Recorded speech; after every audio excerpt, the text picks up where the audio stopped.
देश में 24 घंटे में आए कोरोना के 3.5 लाख से ज्यादा नए मामले। पिछले 24 घंटे में 3,52,991 नए मरीज, 2,812 लोगों की मृत्यु।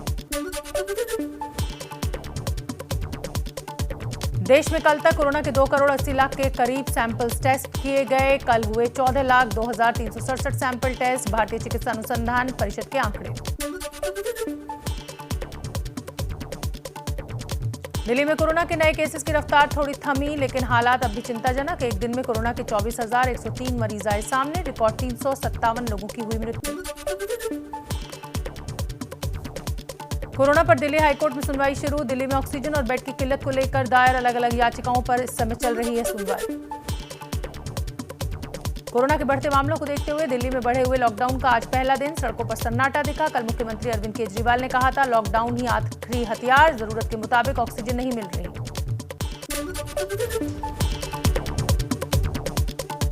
दिल्ली के मुख्यमंत्री अरविंद केजरीवाल ने किया छतरपुर में आज से शुरू हो रहे आईटीबीपी के 500 ऑक्सीजन बेड वाले कोविड केयर सेंटर का दौरा। अस्पताल में 200 आईसीयू बेड भी हैं। आईटीबीपी अस्पताल में भर्ती होने के लिए दिल्ली के डिस्ट्रिक्ट सर्विलांस ऑफिसर की लेनी होगी मंजूरी। पिछले साल भी खुला था आईटीबीपी का कोविड केयर सेंटर। महाराष्ट्र के पूर्व मुख्यमंत्री बीजेपी नेता देवेंद्र फडणवीस का मुफ्त वैक्सीन वाले ऐलान को लेकर महाराष्ट्र सरकार पर वार। कहा, पीएम ने मन की बात में मुफ्त वैक्सीन पर बात रखी थी, फिर भी महाराष्ट्र सरकार को मुफ्त वैक्सीनेशन करना है तो बाजार से खरीद सकते हैं। मुफ्त वैक्सीन को लेकर महाराष्ट्र के मुख्यमंत्री उद्धव ठाकरे और मंत्री आदित्य ठाकरे ने किया था ट्वीट, बाद में किया डिलीट। विपक्ष कह रहा है, मुफ्त वैक्सीनेशन को लेकर महाराष्ट्र सरकार में कंफ्यूजन ही कंफ्यूजन। उत्तर प्रदेश में कोरोना मामले में राहत भरी खबर। राज्य में मरीजों के आंकड़े में एक दिन में 2,500 की कमी दर्ज की गई। 24 घंटे में 35,614 नए मरीज। उत्तर प्रदेश के मुख्यमंत्री योगी आदित्यनाथ ने ट्वीट कर कहा, यूपी में रविवार को शनिवार से कम केसेस आए और ज्यादा मरीज ठीक हुए। हम कोरोना के खिलाफ जीत की तरफ बढ़ रहे हैं। उत्तर प्रदेश के मुख्यमंत्री योगी आदित्यनाथ ने कोरोना के बढ़ते संक्रमण पर टीम 11 के साथ की समीक्षा बैठक। बोले, दोनों स्वदेशी वैक्सीन निर्माता कंपनियों को 50-50 लाख डोज का ऑर्डर दे दिया गया है। उत्तर प्रदेश में योगी सरकार का बड़ा फैसला। अगर सरकारी अस्पताल में बेड नहीं है तो निजी अस्पताल में मरीजों को भेजा जाएगा। पूरा खर्च राज्य सरकार उठाएगी। महाराष्ट्र में आज भी 67,000 से ज्यादा कोरोना के नए मामले रिपोर्ट हुए। 676 लोगों की मृत्यु हुई। मुंबई में 24 घंटे में 5,867 केसेस सामने आए। कोरोना रोकथाम तैयारी को लेकर सामना में प्रधानमंत्री मोदी पर वार। लिखा, विशेषज्ञों की चेतावनी की अनदेखी नहीं होती तो देश में ऐसे हालात पैदा नहीं होते। बिहार में बढ़ रही है कोरोना की रफ्तार। एक दिन में 12,795 कोरोना मरीजों की पुष्टि। राज्य में कुल एक्टिव मरीजों का आंकड़ा 87,000 के पार। कोरोना को लेकर एक्शन में बिहार के मुख्यमंत्री नीतीश कुमार। अहमदाबाद से 14,000 जीवन रक्षक रेमडेसिविर इंजेक्शन लाने का दिया आदेश। मध्य प्रदेश के शिवपुरी से आई अनोखी तस्वीर। कोरोना से बचाव के लिए लोगों को जागरूक करने के बैलगाड़ी से निकले सीईओ। गांव-गांव जाकर देसी अंदाज में कोविड नियमों का पालन करने की अपील। बोकारो से लखनऊ रेलवे स्टेशन पहुंची ऑक्सीजन एक्सप्रेस। ऑक्सीजन की किल्लत को देखते हुए सरकार ने चलाई है विशेष ट्रेन। मुंबई एयरपोर्ट पहुंचा सिंगापुर से आया ऑक्सीजन कंटेनर समेत दूसरे मेडिकल सामान से लदा प्लेन। कोरोना से बिगड़े हालात के बीच सिंगापुर ने बढ़ाया है मदद का हाथ। 10 टन ऑक्सीजन लेकर दिल्ली के एलएनजेपी अस्पताल पहुंचा ऑक्सीजन टैंकर। अस्पताल में ऑक्सीजन की थी किल्लत। गुजरात के जामनगर से ग्रीन कॉरिडोर की मदद से आज रात 2 लिक्विड सिलेंडर पहुंचेंगे जोधपुर। एम्स और सरकारी अस्पताल। ऑक्सीजन की किल्लत लगातार बनी हुई है। ऑक्सीजन की कमी से जूझ रहे दिल्ली के कोरोना मरीजों को राहत। छत्तीसगढ़ से 70 टन ऑक्सीजन लेकर आज दिल्ली पहुंचेगी ऑक्सीजन एक्सप्रेस। कल रायपुर से रवाना हुई थी ट्रेन। कोरोना काल में मदद के लिए आगे आई all India motor transport congress. Oxygen और कोरोना के इलाज से जुड़ी दूसरी चीजों को मुफ्त ट्रांसपोर्ट करने का किया ऐलान। दिल्ली के उप मुख्यमंत्री मनीष सिसोदिया का अस्पतालों को कड़ा निर्देश। बिना वजह ऑक्सीजन की कमी की चेतावनी वाला संदेश जारी न करें। हरियाणा में ऑक्सीजन की कमी से उखड़ी 8 मरीजों की सांसें। गुरुग्राम और रेवाड़ी में 4-4 मरीजों की मृत्यु। मरीजों की मौत के बाद परिजनों ने जमकर काटा बवाल। देश में ऑक्सीजन की कमी पर प्रधानमंत्री मोदी का बड़ा फैसला। पीएम केयर फंड से देश भर में 551 ऑक्सीजन जनरेशन प्लांट्स लगाए जाएंगे। सभी बंदरगाहों पर ऑक्सीजन और संबंधित उपकरण लाने वाले जहाजों पर चार्ज में छूट दी गई। ऑक्सीजन पर पीएम के फैसले के बाद गृहमंत्री अमित शाह का दावा, कहा ऑक्सीजन की किल्लत दूर करने में मदद मिलेगी। गृह मंत्रालय ने सभी नॉन मेडिकल कामों में ऑक्सीजन के इस्तेमाल पर रोक लगाई। कोरोना संकट में भारत की मदद करने को तैयार अमेरिका। कोविड वैक्सीन के लिए भारत को कच्चा माल देगा अमेरिका। कोरोना से लड़ाई में मदद के लिए आगे आए ब्रिटेन। 600 से ज्यादा जीवन रक्षक उपकरण भेज रहा है भारत। पहली खेप मंगलवार तड़के तक दिल्ली पहुंचने की उम्मीद। कोरोना संकट में भारत की मदद के लिए फ्रांस ने भी बढ़ाया कदम। भारत में ऑक्सीजन की किल्लत दूर करने में मदद करेगा फ्रांस। सूत्रों के मुताबिक मोबाइल ऑक्सीजन जनरेटर और ऑक्सीजन कॉन्सेंट्रेटर्स मुहैया कराने का दिया आश्वासन। ब्रिटेन के साथ साथ यूएई और सऊदी अरब भी कोरोना के खिलाफ जंग में भारत के साथ खड़ा हुआ। सऊदी अरब ने 800 मीट्रिक टन लिक्विड ऑक्सीजन की खेप भारत भेजी। समुद्र के रास्ते आ रही है ऑक्सीजन। कोरोना काल में भारत को समर्थन देने के लिए संयुक्त अरब अमीरात में तिरंगे के रंग में रंगा बुर्ज खलीफा। संयुक्त अरब अमीरात ने मदद का भी बढ़ाया है हाथ। कोरोना संकट के बीच आज पश्चिम बंगाल में 7वें चरण के लिए 5 जिलों की 34 सीटों पर मतदान जारी। केंद्रीय सुरक्षा बलों की 653 कंपनियां तैनात। 7वें चरण में ममता सरकार के 4 मंत्रियों की किस्मत। ईवीएम में होगी कैद। चुनाव मैदान में बीजेपी से अर्थशास्त्री अशोक लहरी और फैशन डिजाइनर अग्निमित्रा पॉल समेत 284 उम्मीदवार। पश्चिम बंगाल में जारी 7वें चरण के मतदान के बीच जमुरिया में टीएमसी नेता बिंदु नुनिया की सुरक्षा बलों के साथ तू-तू मैं वोटिंग के दौरान किसी बात को लेकर हुई बहस। पश्चिम बंगाल में चुनाव के दौरान इक्का दुक्का जगहों पर ईवीएम में खराबी की शिकायत। टीएमसी ने दुर्गापुर में बूथ नंबर 276 और 196 के ईवीएम में गड़बड़ी का लगाया आरोप। शमशेरगंज और जंगीपुर में आज नहीं होगी वोटिंग। कोरोना के चलते दोनों सीट के उम्मीदवारों की मौत के बाद मतदान स्थगित किया गया। पश्चिम बंगाल में 7वें चरण के मतदान के बीच बंगाल बीजेपी अध्यक्ष दिलीप घोष का टीएमसी पर प्रहार वाला ट्वीट। टीएमसी के चुनाव चिन्ह फूल को जड़ से उखाड़ते तस्वीर की साझा। पश्चिम बंगाल के मुर्शिदाबाद की वर्चुअल रैली में जेपी नड्डा ने ममता पर साधा निशाना। कहा ममता ने बंगाल को 10 साल पीछे कर दिया। ममता के जाने की बारी है। बंगाल के बीजेपी प्रभारी कैलाश विजयवर्गीय का ममता पर हमला। बोले राज्य में करीब 5000 करोड़ का घोटाला हुआ है। केंद्र ने बंगाल में अनाज भेजा लेकिन गरीबों के राशन को भी नहीं छोड़ा गया।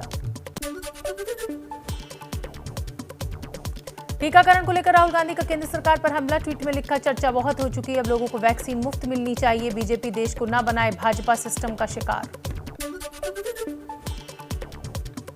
देश में ऑक्सीजन की किल्लत को देखते हुए बीजेपी नेता उमा भारती ने सभी सांसदों और विधायकों से की अपील। उमा भारती ने कहा कि सांसद और विधायक अपने फंड से ऑक्सीजन के प्लांट लगवाएं जिससे कोरोना पीड़ितों की मदद हो सके। रेमडेसिविर पर एम्स के डायरेक्टर रणदीप गुलेरिया की सलाह। कहा जिनका ऑक्सीजन लेवल 94 से ज्यादा है उन्हें रेमडेसिविर की जरूरत नहीं। बिना जरूरत इंजेक्शन लेने से नुकसान हो सकता है। एम्स के डॉक्टर नवनीत विग ने कहा कोरोना को हराना है तो पहले स्वास्थ्य कर्मियों को बचाना होगा, तभी हम मरीजों को बचा पाएंगे। कांग्रेस शासित राज्यों के स्वास्थ्य मंत्रियों ने एक सुर में केंद्र पर भेदभाव का लगाया आरोप। कहा 18 से 45 साल के लोगों के टीकाकरण के लिए वैक्सीन की सप्लाई नहीं। सीरम इंस्टीट्यूट ने 15 मई तक टीका सप्लाई नहीं कर पाने की कही है बात। केंद्रीय स्वास्थ्य मंत्री ने टीकाकरण अभियान को लेकर राजनीति न करने की दी सलाह। बोले केंद्र सरकार टीकाकरण के तीसरे चरण में भी राज्यों और केंद्र शासित प्रदेशों को उनके कोटे की 50% वैक्सीन डोज मुफ्त में उपलब्ध कराएगी। बीजेपी नेता प्रवीण दरेकर का महाराष्ट्र सरकार पर बड़ा आरोप। बोले मुंबई में कई लाख वैक्सीन उपलब्ध लेकिन सरकार लोगों को गुमराह कर रही है, राजनीति करना चाहती है महाविकास अघाड़ी सरकार। One nation one vaccine rate की राज्यों की मांग धरी रह गई। भारत बायोटेक ने कोवैक्सीन की रेट लिस्ट जारी की। राज्य सरकारों को 600 रुपए और प्राइवेट अस्पतालों को 1200 रुपए में मिलेगी वैक्सीन। केंद्र के लिए 150 रुपए ही रहेगी कीमत। सीरम इंस्टीट्यूट ने वैक्सीन की कीमत पर दी सफाई। का कोविशील्ड का एक सीमित हिस्सा निजी अस्पतालों को 600 रुपए प्रति डोज बेचा जाएगा। कोरोना की दूसरी दवाइयों के मुकाबले वैक्सीन के दाम कम है। प्रधानमंत्री मोदी ने कहा, गांव तक कोरोना को पहुंचने से रोकना है। इस बार हमारे पास वैक्सीन का भी कवच सुनिश्चित करना है कि गांव वालों को 2 डोज जरूर लगे। कोरोना से जंग में गांव पहले विजयी होंगे।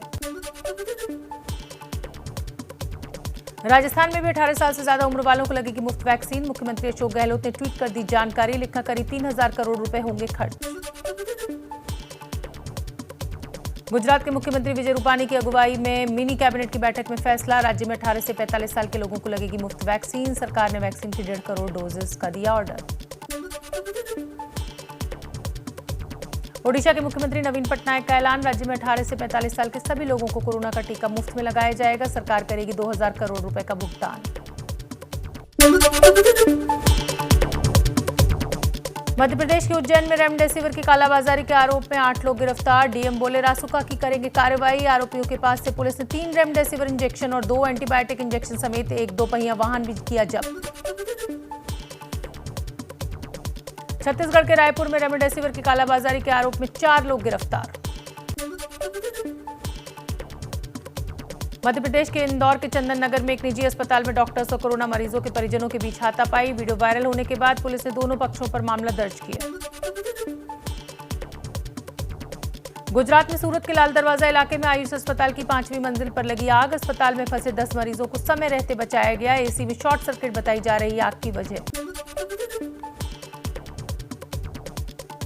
कानपुर में कोरोना से 50 वर्षीय महिला की मौत। कोरोना पॉजिटिव होने पर बेटों ने घर से निकाल दिया था। पुलिस ने अस्पताल में कराया था भर्ती। अब अंतिम संस्कार भी करेगी पुलिस। गुजरात के सूरत में वराछा इलाके में सेवा ग्रुप की तरफ से चलाए जा रहे 12 आइसोलेशन सेंटर्स में एक डॉक्टर दंपति का योगदान। निःशुल्क सेवा दे रहे हैं। हर दिन 70 से 80 मरीजों का कर रहे हैं उपचार। मुंबई में बॉलीवुड स्टार सलमान खान की पहल। कोरोना वॉरियर्स को बांटे खाने के पैकेट्स। भोपाल में कर्फ्यू के बीच सड़कों पर देखा सन्नाटा। कर्फ्यू का सख्ती से पालन कराने के लिए ट्रैफिक पुलिस कर रही है वाहनों की जांच। राजस्थान में सुबह 6 बजे से 11 बजे तक सिर्फ 5 घंटे ही खुली रहेंगी दुकानें। निजी वाहनों के एक जिले से दूसरे जिले जाने में पर भी पाबंदी। आज से नए नियम होंगे लागू। एक दिन में 15,000 से ज्यादा लोग कोरोना संक्रमित हुए थे। राजस्थान के भरतपुर में शराब ठेकेदारों ने की हड़ताल। शराब ठेकों के खुलने का समय सुबह 6 बजे से 11 बजे तक करने को लेकर नाराजगी। ठेकेदार भारी नुकसान का दे रहे हैं हवाला। कोरोना पर काबू के लिए उत्तराखंड में सभी सरकारी दफ्तर 28 अप्रैल तक बंद। सरकार ने अधिकारियों को मुख्यालय में ही रहने का दिया निर्देश। राज्य में 24 घंटे में कोरोना के 5000 से ज्यादा केसेस आए सामने। जम्मू कश्मीर में सोमवार सुबह 6 बजे तक वीकेंड कर्फ्यू लगाया गया। जरूरी और इमरजेंसी सेवाओं को छूट रहेगी। सभी बाजार बंद रहेंगे। एक दिन में 2030 कोरोना मरीजों की पुष्टि। गुजरात के बड़ौदा में कोरोना के बढ़ते खतरे के चलते जूलर्स एसोसिएशन का फैसला। 25 अप्रैल से 1 मई तक दुकानों को बंद रखने का किया ऐलान। कहा, 5-6 दिन अगर बाजार बंद रहेगा तो हम संक्रमण को रोक पाएंगे। दिल्ली में ऑक्सीजन की कमी पर मुख्यमंत्री अरविंद केजरीवाल ने देश के बड़े उद्योगपतियों से मांगी मदद। अंबानी, टाटा जैसे कई बड़े उद्यमियों को लिखी चिट्ठी। कहा, आपके पास ऑक्सीजन टैंकर हो तो दिल्ली के अस्पतालों की मदद करें। महाराष्ट्र में सभी लोगों को मुफ्त में दी जाएगी कोरोना वैक्सीन। उद्धव सरकार का ऐलान। खरीदने के लिए निकाला जाएगा अंतर्राष्ट्रीय टेंडर। 18 साल से ऊपर के सभी लोग ले सकते हैं वैक्सीन।